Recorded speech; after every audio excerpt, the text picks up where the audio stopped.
Hey, good morning everyone. Thanks for tuning in. My name is David Warnham. If you're new to the channel, make sure to hit subscribe down below and smash that notification button so you can stay on top of all future uploads. So this morning we're starting off, going to do some landscape photography here at the Old Stone Church in West Boylston, right on the edge of the Wachusett Reservoir. It's a historic site. Haven't been here in quite some time. Brought my gear. We're going to take a look around, pick a good vantage point, set up, and I'll go through the steps of taking landscape photography, especially in low light.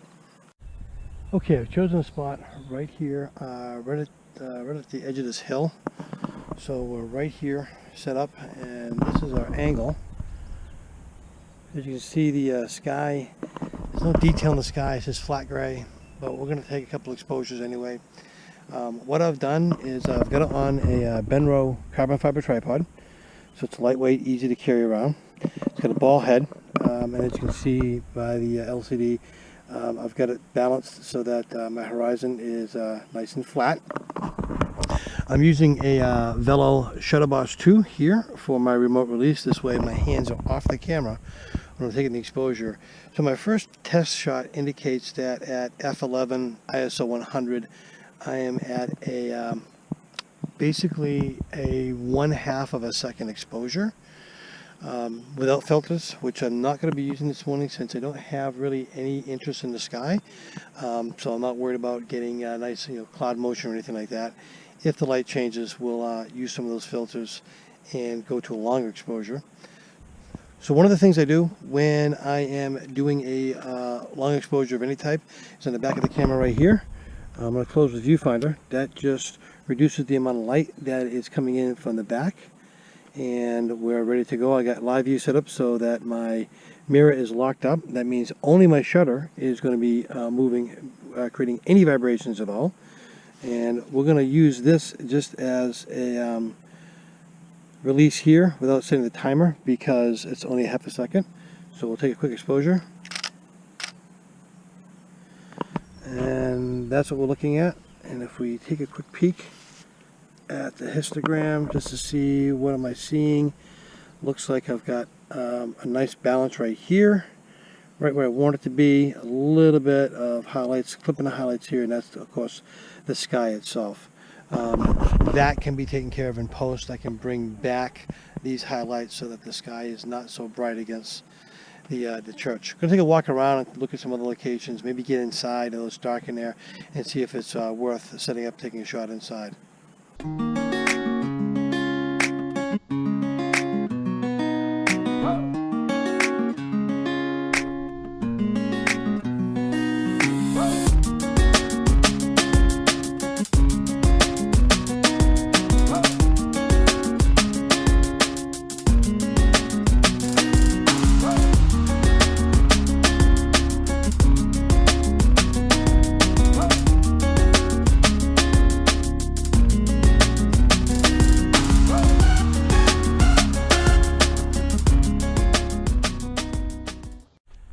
Taking a walk around the grounds here, up by the water. There's no shots there. Just going up inside and take a look.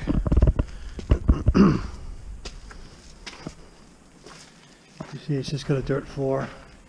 Over the years, this was restored many years ago, so they've got some steel beams in here, showing up the church. It is a beautiful location, and I suspect that when you've got bright sun midday and this is all lit up, that it would be an interesting photograph.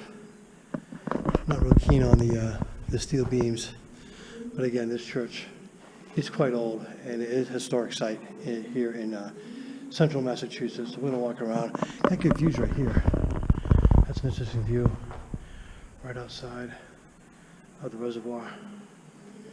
Over here as well. You see nice looks of the reservoir right out there. I hope the camera can pick this up where it's kind of dark in here. I'm going to walk around the other side and take a look and see if there are any of the angles I want to photograph.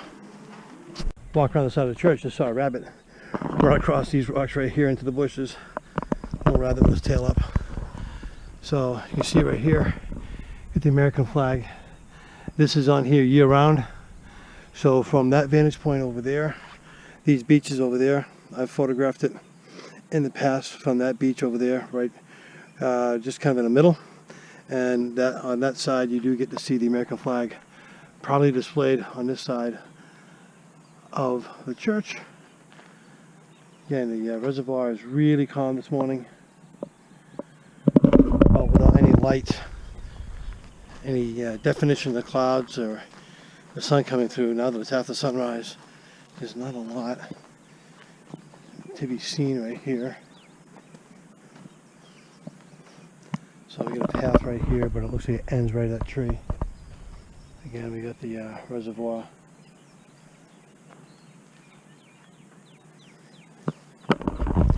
I suspect that if we had good light, the angle I chose, the one I wanted to shoot, we would have gotten a lot more contrast with the clouds. But I think we're going to try a shot over here, right around this area, right in here, probably at like 18mm, and try to get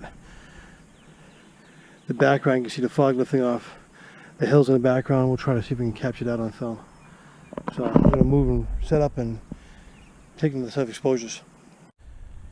Okay, now that it's only been about half an hour, we're getting just a little bit of definition in the sky here, a little bit of light.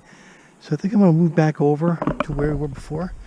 Gotten a shot here. You see a little bit of the fog lifting off, hills in the background, which was captured. One thing I forgot to mention earlier when taking landscape photography is when I'm doing long exposures or really slow shutter speeds, it's always helpful to throw the camera into manual focus mode. So once I set my focus, I got my composition done, all set up, got the tripods all locked down. Of course, I've got my viewfinder closed, put it into live view so you can see my live view. And then it's helpful, once I got my focus set, is to flip the camera into manual focus. I'm not sure you can see that. That way, when I press the remote release, it doesn't refocus during the shot, potentially focusing on an element, especially if I recompose the image. And I'm focusing right now on the corner of the church. I'm at f11, but if I was focusing at something at a further distance and I recompose the shot, if it's in automatic focus, it could potentially focus on that element, not the primary subject, and end up with obviously an out of focus image. So it's important also to throw that into manual focus when doing these long exposures. We are at looks like currently at 1/6 of a second. Again, the light's changing a little bit, so I think we're going to go back and see if things change in the next 10 to 15 minutes. You might get something interesting. All right, my glasses back on so I can see a little bit of the scene I'm setting up. So once again, go through the steps. Once I've got my my composition set, lock the tripod down, I've got it all set to go. What I've done is I've already pre-focused my shot, gone into manual focus mode so it won't refocus during the shot. I got my Vello Shutterboss II connected, using that to trigger the remote, so I'm not touching the camera. Live view, so my mirror is up. And of course, we're going to close the back viewfinder just to reduce any amount of stray light that might come in. More useful on really long exposures. Now, right now with the light changing, I'm probably going to go into manual mode, and I'm going to cut my shutter speed a little bit so that I get some of the definition of the sky and that'll give me something to edit later on. So I'm shooting ISO 100, aperture mode. Right at the moment, f11, going to go in manual mode, probably cut my exposure. Right now it's reading an eighth of a second. I'll probably cut that to about a quarter of a second, maybe half a second, to try to capture some of the detail in the clouds. There's a little bit of blue poking through, so we're going to wait it out for a few minutes, take a couple exposures before using any filters, which I don't think we need today, and then we'll show you the final image a little bit later in this video. Alright, so what I did is I took a series of images. I bracketed my exposures by one stop. That brought out some detail in the sky. So I don't know if you can see this on the histogram, but this is at 1/8, which is what the camera was declaring was the proper exposure. Obviously we see we're a little hot there. Now this is at 1/30. You can see we got a little more detail in the sky here. And at 1/15 we got even more detail here.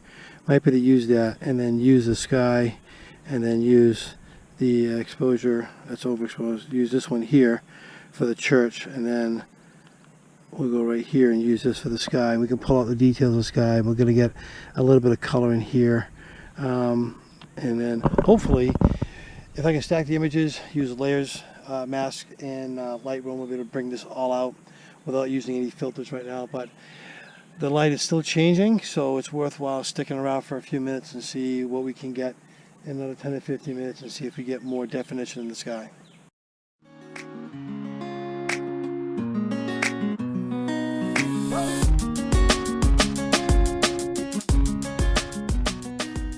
Alright, light is not changing anymore. It's back to just flat gray. So this concludes our morning here at the Old Stone Church in West Boylston, Massachusetts. Thanks for watching. Make sure to hit subscribe down below and hit the notification bell. As always, I'd love to hear from you. Leave a comment, a like, and stay tuned for future videos. Till next time, I'm David Warnham.